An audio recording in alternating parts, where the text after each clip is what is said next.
자, 국민의힘이 현수막을 종북 현수막을 달아라고 했다고 그러다가 지시를 내렸어. 뭐냐면 야 국민의 미래 니들은 뭐 놀면 뭐하냐 현수막이나 달아라 이렇게 된 거예요. 자기 본가에서 국민의힘에서. 근데 이게 이제 내부적으로 논란이 된 거야. 뭐라고 달았냐 볼게요. 달지는 않았어요. 더 이상 이 나라를 범죄자들과 종북 세력에게 내주지 맙시다.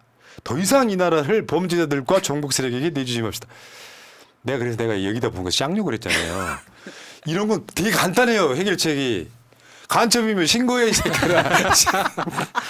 근데 저 국민의힘에서 저런 색깔론을 본격적으로 들고 나왔다는 건 선거 졌다는 걸 스스로 인정하는 거예요. 그러니까 너무 와닿지도 않고 지금 당장 민생의 생계가 코앞에 있는 시점에서 저런 종북 이야기는 진짜 너무 거리가 멉니다. 우리가 아무리 무시해도 국민의힘이 그래도 뭐 국가 보조금을 수백억을 받는 정당인데 거기에 똑똑한 사람들 없겠습니까? 다 있어요. 없어요. 그 똑똑한 사람들이 머리 쥐어 짜냈는데 결국에 결론이 저거라는 거예요. 그리고요, 저 범죄자라고 하는 그게 특정되는 게 이재명 대표하고 조국 대표예요. 범죄자들. 야, 니들이 죄를 만들어 가지고 개고생 시키면서 범죄자라고 하면 되냐고. 그 정북이고 범죄자고 범죄자하고 정북 세력이 돌아다니면 안 되잖아요. 그렇죠. 신고부터 하라고. 신고부터.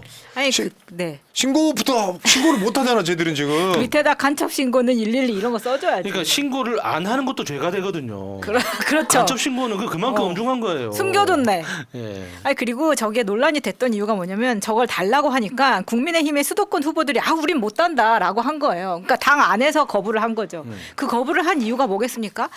그 안에서 한동훈을 비롯해서 탁상공론하고 야 이거 무조건 종북으로 쳐야 돼라고 생각하는 사람들과 실제 현장에서는 그 괴리가 너무 크다는 걸 알기 때문에 우리는 저거 못 붙인다라고 해서 저걸 철회를 한 거예요. 얼마나 바보 같은 짓입니까? 저거는 이제 그런 거지. 싸움에 못 이길 것 같으니까. 둘이 주먹으로 싸우고 있었잖아요. 못 이길 것 같으니까 지금 병 집어든 거예요. 씨발 진짜 이건 에라이. 근데 병 집어 들었는데 그게 바카스 병이야. 근데 이게 뭐 어떤 흐름이냐면은 약간 모자란 게 윤석열이 색깔론 얘기 꺼냈고 한동훈이 꺼냈고 저 중에 정말 우리한테 도움되는 친구 하나 있어요. 우리 인씨. 파란 눈의 외국인. 인요한. 그러니까 지금 보니까 무슨 뭐 종북 세력, 국가 전복 세력 엊그저께 저 윤석열이가 뭐 천안함 거기 가가지고 또 뭐 무슨 폭침을 뭐 아니라고 뭐 하는 세력 뭐 이렇게 계속 이야기가 나오는 거예요. 사실 쟤네들도 검사하고 이럴 때는 저거 아무런 의미가 없다는 걸 알잖아요. 왜냐하면 법적으로 있잖아요. 국가보안법이 엄밀히 살아있기 때문에 정말 정북 세력이면 지금도 국가보안법으로 구속시키고 처벌할 수 있습니다. 그러니까 이 이미지만 나쁘게 만들어가지고 여러분들 동네에서 혹시 간혹 보이는 그 이직 분들 있잖아요. 특히 그 아줌마 아저씨들. 이 사람들 마음을 막히면 뭐라 그래? 저 빨갱이 얘기하잖아요. 그러니까 이거는 그 상대방을 악마화시키는 대표적인 방법인데 그걸 먹냐고. 우리나라 노동자분들 저 90년대 초반부터 아니 그전에 박정희 때부터 노조하면 빨갱이. 민주주의 운동하면 빨갱이. 지금 아직도 써먹고 있는 거야. 지금 40~50년 된 이야기를 지금도 하고 있잖아요. 저 동네에서는 자기들끼리는 먹히나 보죠. 근데 지금 시민들은 그런 시대를 이미 훌쩍 지났는데도 불구하고 아직 저런 걸 보면 확실히 없어져야 될 집단이긴 한 것 같습니다. 근데 이 상황에서 윤석열이가 급하긴 급했죠. 나 토론회 안 할 거야. 관권 선거라고 하니까. 근데 여기는 딱 가고 싶어. 용인갑. 우리 소중이 소중이다 이상하다 소중한 우리 후배 죄송합니다. 그러니까 민생 토론회를 다 취소하는 마당에 지금 여기만 소중하니까. 그러니까 저건 이상식 후보한테 지금 발리고 있거든요. 네. 저기도 여론조사 엄청 나옵니다. 이 이원모가 한 번도 못 이기고 있어요. 그럼 끝난 거야. 아니 그런데다가 저기가 용인갑인데 민생 토론회를 저기서만 2번을 했다는 거예요. 네. 너무 티나는 거 아닙니까? 요즘 뭐 용인 시민들이 다 굶어 죽어가고 있는가 보죠. 그러니까 국민 세금을 자기 측근 도와주려고 가. 이원모가 낸 공약을 딱 야야야 이원모 공약 좀 가져오라 그래. 그래 거기 딱 보고 이건 내가 말해주면 되겠는데 지랄하고 있어요. 얘네들 지금 그 무슨 뭐 반도체네 뭐네 있잖아요. 네. 지자체 돈 아니면은 민간 기업이라 이거예요. 민간 기업이라 쓰고 삼성이라고 있는 삼성 돈으로 생생내고 있잖아요. 보이시죠? 이윤모 어쩐지 공약만 지금 토론에서 이야기를 했어. 딱 배경 색깔도 삼성 색깔 아닙니까? 내가 보기엔 민주당 색깔 같은데. 그러니까 국민의힘 후보하고 국민의힘 후보 용인갑 을 후보의 공약을 저기서 저 하고 있어요. 네. 이게 뭡니까 이게? 진짜 너무 티나고 저걸 저렇게 뻔히 다 밝혀질 수밖에 없는데 저걸 저렇게까지 도와주고 싶었을까? 네. 그리고 저거는 순수한 마음이라기보다는 저기에 얽혀 있는 모든 뭔가가 있다라는 생각까지 들게 하는 근데 거죠. 저게 진짜 시민들을 우롱하는 게 용인 시민들이 진짜 기분 나쁠 거예요. 저 윤석열의 저 현장에서의 그 연설문 있잖아요. 쭉 이게 토론문을 그 독취록을 들어보면 뭐 용인시의 역사가 이렇고 저렇고 지금 현황이 이렇고 저렇고 그래서 이런 걸 준비했고 이런 게 아니에요. 용인 시민 여러분 이런 걸 하겠습니다. 여기에는 돈이 얼마가 들어갑니다. 또 이걸 하겠습니다. 여기에는 돈이 얼마가 들어갑니다. 이것만 계속 쭉쭉 연결되는 거예요. 그러니까 뭐 대화고 무슨 뭐 이게 소통이고 그런 게 전혀 없이 줄줄 계속 이렇게 돈 이야기만 하거든요. 그러면 그 시민들은 뭐로 보는 겁니까? 그 저 똥 씹은 표정하고 있는 시민들 얼굴이 화제가 된 적 있어요. 윤석열이 혼자만 막 좋아 빠르게 가요 느낌인데. 저는 토론 여러분과 만나서 토론할 때가 제일 즐겁습니다. 이야기하는데. 아 씨발 그 1시간 중에 59분 이야기하는데 그게 토론이야 그게?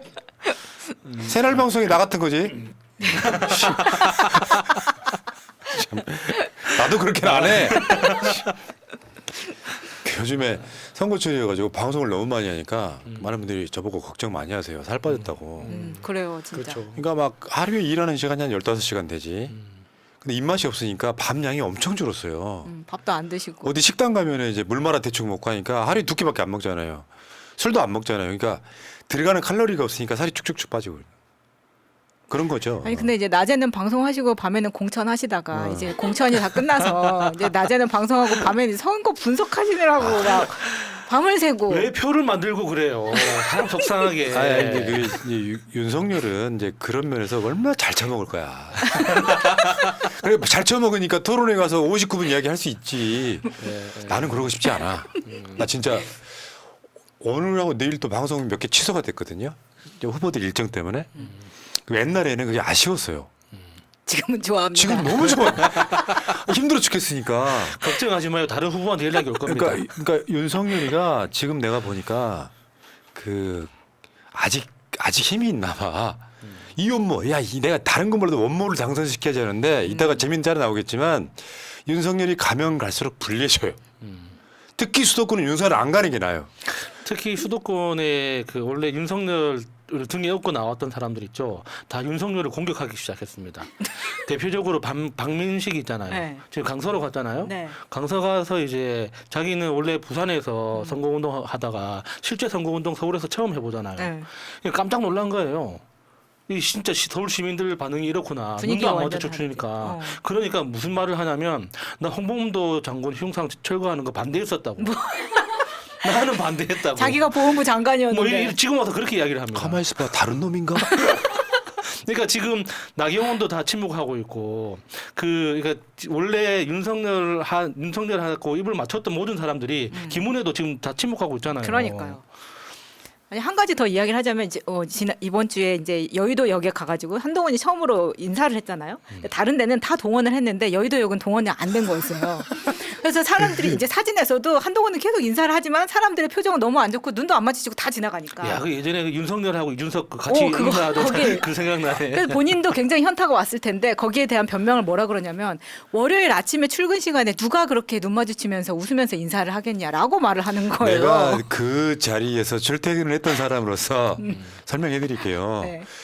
여의도의 출근 시간에는 진짜 사람들이 한동훈이 아니라 윤석열이 와도 바빠요. 막 그 출근해야 되는 시간까지 딱 하면 있잖아요. 거기를 자리로 잡은 게 이상한 거지. 그죠, 그 시간에. 그리고 조금 더 말씀드리면은 그 박용찬 후보 지원주자였거든요. 거기 출퇴근하는 사람들은 여의도 안 살아. 맞아. 딴 데서 오는 거야. 아니, 이 멍청이들아. 그리고 아무리 바빠도 사람이 호감이 있으면 눈은 마주칩니다. 네. 그렇지. 뭐 무슨 뭐 이렇게 V를 그려준다든지 화이팅을 외쳐준다든지 차 타고 지나가다가 빵빵 해준다든지 무슨 수단과 방법을 가리지 않고 다 표시를 해줘요. 그러니까 지금 그렇다니까요. 민주당 후보들이 지역에 가면 옛날에는 찍을 거면서도 그냥 지나갔단 말이야. 겨우 명함 정도 받고 네. 지금은 지지자들이 먼저 다가가서 악수한다는 거예요. 반갑다 민주당 이렇게 되는 거예요. 야 저 새끼들 좀 물리쳐줘 이렇게 되는 거예요. 네. 자 여기 넘어가 보면 지금 지금 이제 기재부가 내년도 예산 짜고 있어요. 근데 윤석열이가 민생 토론에 한 30분 가까이 있어.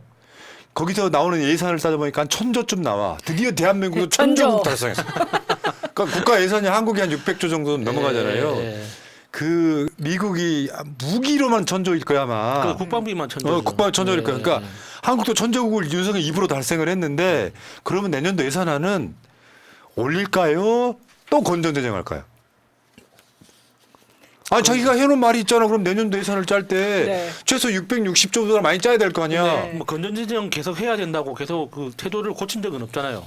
근데 이제 재밌는 게 이번 총선 그 국민의힘 총선 공약 중에 큰 게 R&D 예산 복원입니다. 그러니까 그렇게 다 망해먹고. 네. 근데 1,000조를 이야기했으면 예산을 올려야지 맞는 거죠. 설명해 드릴게요. 전체 예산 650조 정도 중에서 80% 정도가 인건비라고요. 공무원들, 공공기관 뭐 이런 인건비고 실제로 우리가 정부가 어떤 사업을 할 수 있는 돈이 약 120조밖에 안 돼요. 근데 윤석열이가 입으로 풀어버린 게 물론 내년에만 쓸 건 아니겠지만 입으로 1,000조를 풀었잖아요. 그럼 어떻게 돼? 예산을 짰는데 또 긴축 재정한다고 한 5조 늘리는 정도 짰다면 거짓말인 게 바로 드러나지 않습니까? 120조 정도 갖고 쓰는 거라고요. 말도 안 되는 거지. 그래서 120조 중에 정부가 해오던 사업 있잖아요. R&D 같은 거. 이거 빼고 나면 실제로 새로운 사업을 할 때 필요한 돈은 12조 정도밖에 안 남는다고. 10분의 1. 말도 안 되는 거고. 윤석열 말에 의하면 내년도 예산안 편성 지침에 중점 투자네요. 이런 게요. 여기에 지금 12조 갖고 쓸 수 있나요? 불가능합니다.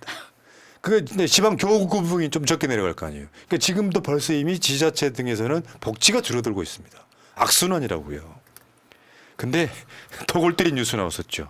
올해 국세 감면이 77조가 예상된답니다. 어제 원희룡이가 수수료이나 이런 거 있었잖아요. 네. 국세를 감면해 주는 게 역대 최대예요. 77조. 그거 법정 한도를 초과해 버렸어요. 무조건 깎아주지 마라. 근데 저 세금 깎아준 것들 대부분 뭐예요? 부자금세란 말이에요. 그러니까 그 원래 그 우리나라에 조세 감면 특별 뭐 법이 있어가지고 이거에 대해서 그 정책적으로 어떤 수치 이상으로 감면하지 않도록 계속 조정을 해 나가고 있었는데 이번 해에는 그 한도를 넘어버렸다는 거예요. 이것도 아마 제가 기억하기로는 우리나라 정부가 만들어진 이후로 처음 있는 일일걸요. 그러니까 대통령이라는 놈이 nom자 붙일 수밖에 없다 진짜. 징글징글하다. 국가 예산의 개념이 없어요. 부자들 세금 깎아주면서 긴축 재정한다고 해놓고 밖에 나가서는 말로 돈을 한 1,000조씩 풀어버려. 실제로 복지도 후퇴됐고 문재인 케어로 대표되는 건강보험도 후퇴를 했지 않습니까? 일반 서민들이 지금 좀 건강해지려고 가서 병원에 가서 진료 좀 받으면은 내는 돈이 원상복구가 돼버렸어. 네. 놀랍게도 건강보험은 문재인 정부 때는 일부러 적자를 냈어요. 너무 돈이 남아돌아가려고. 네. 이런 짓들을 하고 있는 거예요. 그래서 삶의 질은 떨어졌고 그렇다고 그래서 이재명 대표처럼 각 국민 25만 원씩 써서 내수라도 살려보자. 그래서 자영업자분들한테도 좀 숨 좀 쉬게 해주자 하면 또 반대를 하고요. 그러니까 국가를 끌어가는 개념 자체가 아예 없는 거예요. 그냥 높은 자리에 올라가서 술 처먹고 무슨 고속도로 정점이나 받고 가는 거 빼고 나면 이자가 하는 게 하나도 없단 말이에요. 자본주의 원리가 뭔데 부자들한테 세금을 더 많이 걷어서 못 보는 사람들한테 혜택이 가도록 만들어 주는 거야. 네. 그래야 국가가 운영이 되는 거란 말이에요. 국세 감면액이 77조야? 역세 2년 연속 법정 한도를 초과했어? 역대 최대야. 그래놓고 천조를 입으로 풀면 국가는 어떻게 굴러가죠? 근데 저 감면한 저 77조 원의 대부분이 부자들한테 깎아준 거잖아요. 그러니까 법인세를 깎아주거나 종합부동산세를 깎아주거나 대부분 부자들을 대상으로 그 감면한 거여가지고 서민들 입장에서 보면은 굉장히 분노할 만한 지점이죠. 맞죠? 이런 거 심판해야 된다고요. 그렇죠. 간단히 말해서 문재인 정부 같은 데도 조세 지향이 있었어요. 그런 정부에도 조세 지향이 있다고요. 뭐 조금만 올리려고 그러면. 네.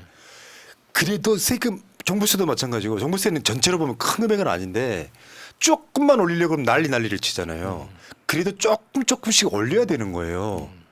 그래서 서민들이 막 유리지갑 털어가지고 담배값 올리고 해갖고 걷어들이는 게 계속 반복되면 안 되는데 윤석열은 그 어느 것 하나 제대로 하는 게 없다. 그래서 이번 총선 때 심판하자는 말은 너무 약해. 끌어내리자. 심판 말하면 어떻게 해? 요즘에 야구 보니까요.